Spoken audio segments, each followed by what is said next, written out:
happened to the Rising Center. Gonna kind of continue with our college theme a little bit as we say hello for the first time to Olivia Harlan.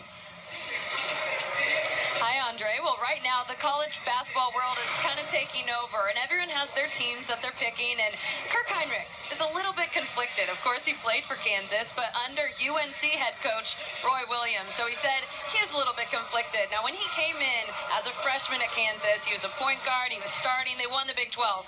His last two seasons, Kirk takes them to the Final Four with two heartbreaking losses to Maryland, Kansas's next opponent, and Syracuse. So is he for Kansas or Roy Williams? Well, I owe Coach Williams a lot, but I got to stick with my alma mater. But I definitely cheer for both of them, throughout the season and in the tournament for sure. How excited do you get this time of year, and are you able to keep up with the tournament much? I try to. The last weekend was really fun to watch. We had a couple of days where we got to watch a lot of games, so it was real enjoyable. And it's always an exciting time. It brings back a lot of good memories, and it's hard to believe it's been so long. Your senior year, when you moved from point to shooting guard, and you guys made it to the Final Four for the second straight year, what do you remember about that run?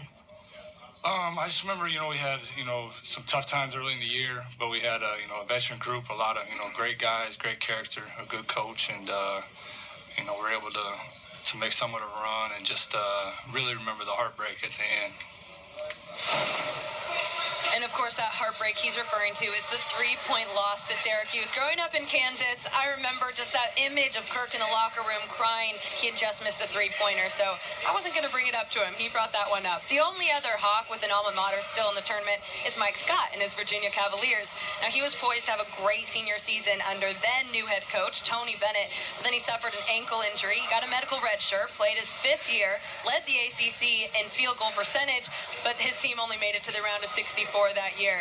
And guys, he's just one of three Virginia players under Tony Bennett to be drafted by the NBA. So he's a big name for that Virginia program. But I'm going to send it back up to you. But I also want to ask your picks while we're talking about the tournament.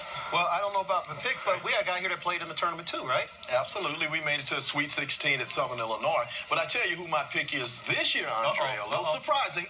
I'm going to go with Lon Kruger, former Atlanta Hawks coach. Just a great coach and a great guy. And his Oklahoma team is playing very well. Kansas has beaten them twice, but I don't think they can do it 3 times. All right. All right. You like Olivia? Yeah, who you like, Olivia?